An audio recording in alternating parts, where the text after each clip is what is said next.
युधिष्ठिर कृष्णचंद्र से कह रहे हैं कि ज्येष्ठ मास की एकादशी, कृष्ण पक्ष के ज्येष्ठ मास कृष्ण पक्ष की एकादशी का क्या नाम है और इसके करने से किस फल की प्राप्ति होती है।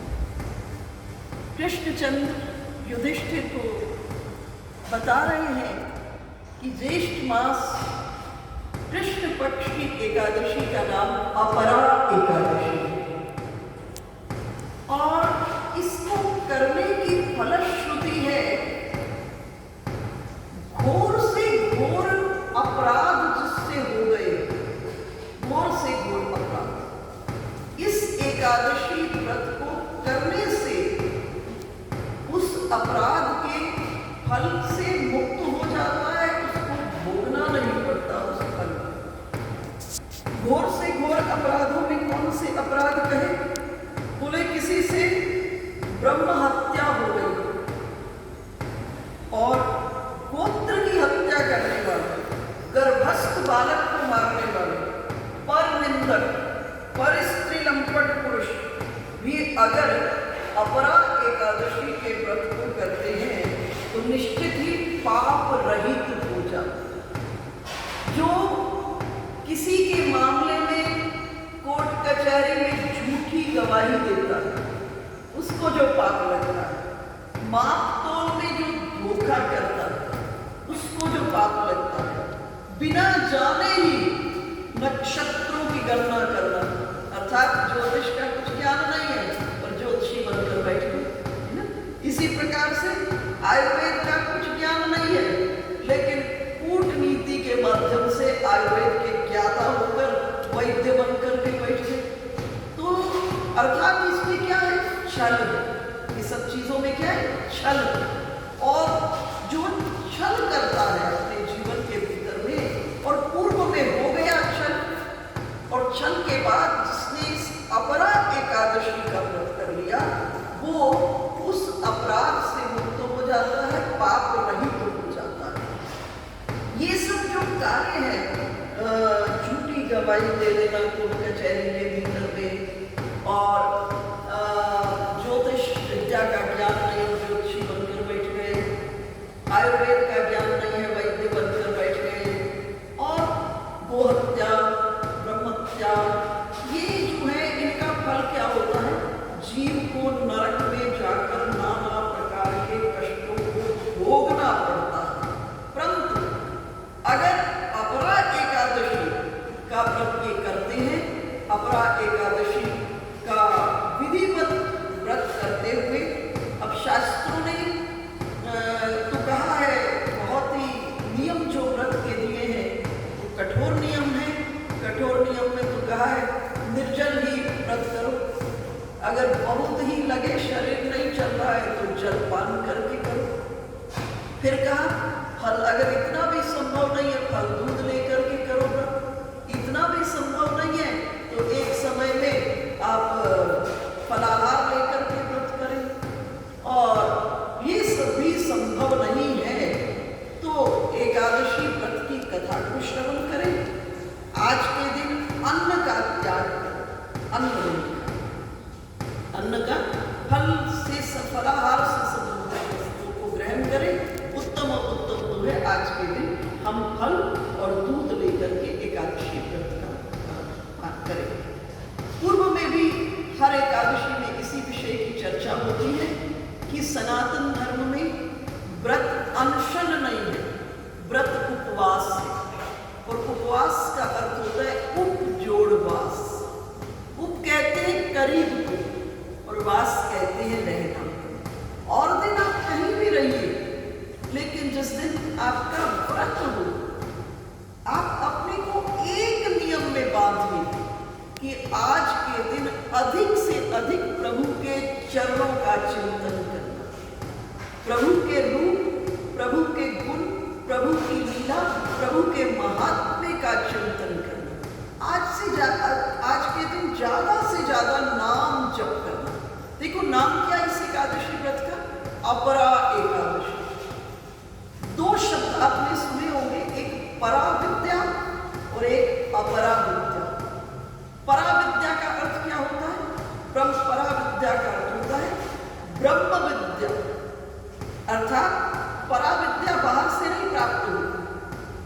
जब साधक के अंतरंग में उस शाश्वत के, उस परमात्मा स्वरूप का दर्शन करने की प्रबल लालसा जन्म लेती है और साधक अपने ही भीतर में उतरता है। भाई एक बात विचार करो सबके सब कि ये मिट्टी है और इस मिट्टी के भीतर में चेतन है, ठीक है। कभी कभी आपने देखा होगा आंख बंद होती है, मुंह चुप होता है, लेकिन अंदर भी कुछ चल रहा होता है ना, चल रहा होता है ना अंदर। इसी प्रकार से जब तक वो चेतन शरीर में है तो ये शरीर सक्रिय है, सब कार्यकलापों में लगा हुआ है। और जैसे वो चेतन निकल जाता है तो ये मिट्टी है। तो इसका मतलब चेतन है तो अंदर ही, जीवित है तब तक चेतन अंदर है। और वो जो चेतन अंदर है उस तत्व के दर्शन की लालसा जब अंतःकरण में प्रबल हो जाए और प्रबल होकर साधक अपने ही भीतर में प्रवेश करता है, ये ज्ञान बाहर से नहीं प्राप्त करने का, ये निज अनुभव से प्राप्त करने का ज्ञान है। तो ये जो विद्या है जो अपने ही भीतर में उतर करके साधक को प्राप्त होती है, सत्य का, उस शाश्वत का दर्शन, उस सत्य और शाश्वत का ज्ञान, और जिस सत्य और शाश्वत के ज्ञान के बाद अन्य किसी ज्ञान को प्राप्त करने की मन में कोई वासना शेष नहीं रहेगी, क्योंकि वो परम आनंद है। देखो, जिसकी तिजोरी के अंदर हीरे जवाहरात पड़े हो वो कंकड़ पत्थर नहीं इकट्ठे करता, और जिसने अपने जीवन में अमृत को पिया हो वो साधारण जल को पीने के लिए व्याकुल नहीं होता, और जिसने परम आनंद को अपने भीतर में अनुभव कर लिया है फिर उसको बाहर भटकने की आवश्यकता नहीं बचती है। ये परा विद्या। अब दूसरी विद्या है अपरा विद्या। अपरा विद्या का अर्थ है, एक है जीवन की विद्या और एक है जीविका की विद्या। जीवन की विद्या तो परा विद्या जो इस मनुष्य जीवन का लक्ष्य है। आपने श्रीमद् भागवत के प्रथम स्कंद में श्रवण किया होगा, क्या 4 प्रश्न जिसे तत्व जिज्ञासा शास्त्रों ने कहा। मैं कौन हूं, मैं कहां से आया हूं, मेरे आने का उद्देश्य क्या है और मुझे यहाँ के बाद जाना कहाँ है ना। ये 4 क्या है? तत्व जिज्ञासा है। लेकिन उसके बाद जो दूसरी विद्या है वो है अपरा विद्या। वो किसकी विद्या है? जीविका की विद्या। एक है जीवन की विद्या और दूसरी है जीविका की विद्या। तो जीविका की विद्या अर्थात इस जगत में आकर अनेकों प्रकार की कलाओं को सीखना। अब शरीर है और शरीर के साथ शरीर के संबंधी भी हैं, शरीर का भी धर्म है, शरीर के संबंधियों के प्रति का कर्तव्य है। उसके लिए हमको किसकी जरूरत है? उसके लिए हमें जीविका की जरूरत है, आजीविका की जरूरत है। तो परा विद्या जीवन से संबंधित है। अपरा विद्या जैसे वेदों के अंदर बहुत बड़ा हिस्सा किसका है? वो अपरा विद्या। वेदों के अंदर एक बड़ा हिस्सा है जो बताते एक सैनिक का जीवन कैसा होना चाहिए, एक गृहस्थ का जीवन कैसा होना चाहिए, एक विद्यार्थी का जीवन कैसे होना चाहिए। उन सब पर चल करके वो उत्तम अपने लक्ष्य को प्राप्त करता है। तो ये एकादशी का नाम क्या है? अपरा एकादशी। परा से जब हम जुड़ते हैं तो कोई अपराध हो ही नहीं सकता। बात को समझिए, है ना। परा से जब जुड़ोगे तो कोई अपराध ही नहीं संभव है। वो तो प्रतिशन वर्धमानम, वो रस आ जाएगा कि सब अपराध से मुक्त हो जाओगे। लेकिन जब अपरा की बात आती है, आजीविका की बात आती है, अपराध होते हैं उसी में। और उस अपराध विद्या की प्राप्ति में जो अपराध हो जाते हैं, हम नाना प्रकार से, इसमें बहुत सुंदर पुस्तक में वर्णन है कि क्षत्रिय अगर अपने छात्र धर्म का परित्याग करता है और युद्ध से भागता है तो वो क्षत्रियोचित धर्म से भ्रष्ट होने के कारण घोर नरक में पड़ता है। अर्थात जिसको जो कर्तव्य कर्म दिया है, जब जीव उस कर्तव्य कर्म को छोड़ता है तो वो घोर नरक में जाता है। जैसे संतान का माता पिता के प्रति कर्तव्य, जैसे माता पिता का संतान के प्रति कर्तव्य है ना, शिष्य का गुरु के प्रति कर्तव्य, गुरु का शिष्य के प्रति कर्तव्य, पति का पत्नी के प्रति कर्तव्य, पत्नी का पति के प्रति कर्तव्य।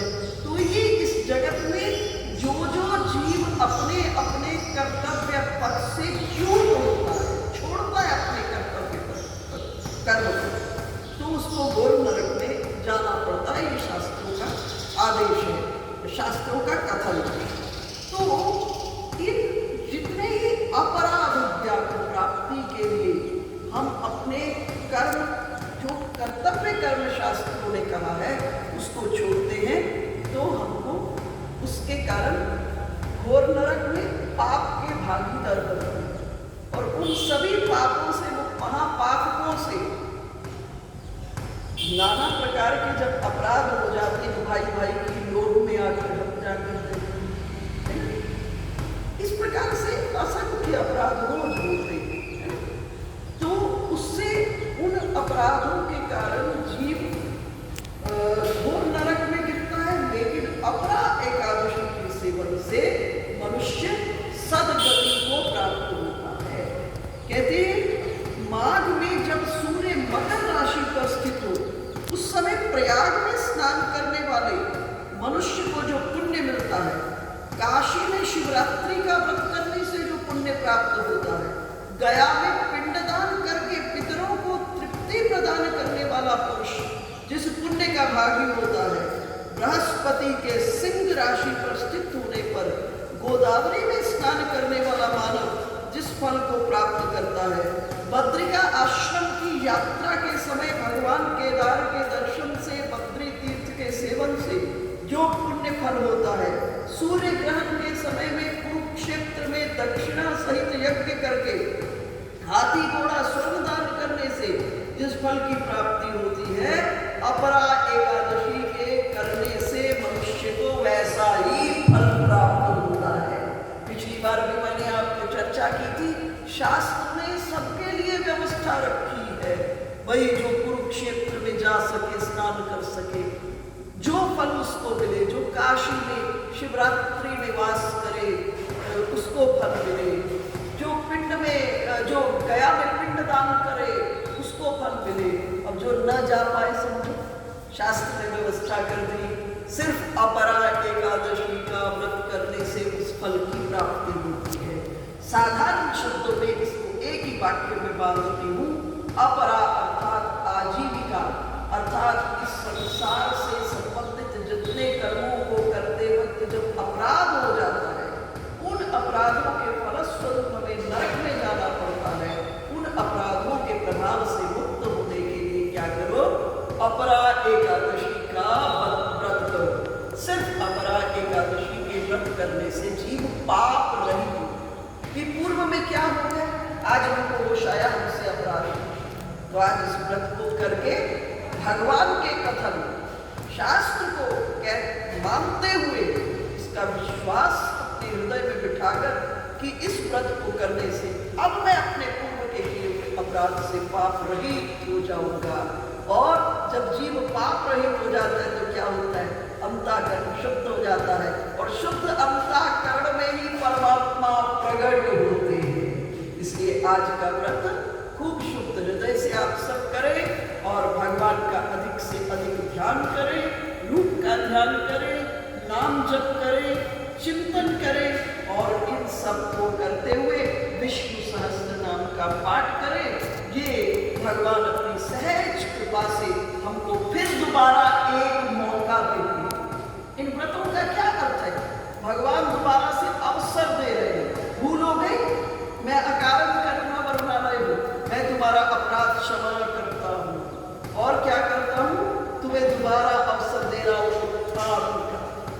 से क्या हो गया आज तक कोई चिंता की बात नहीं।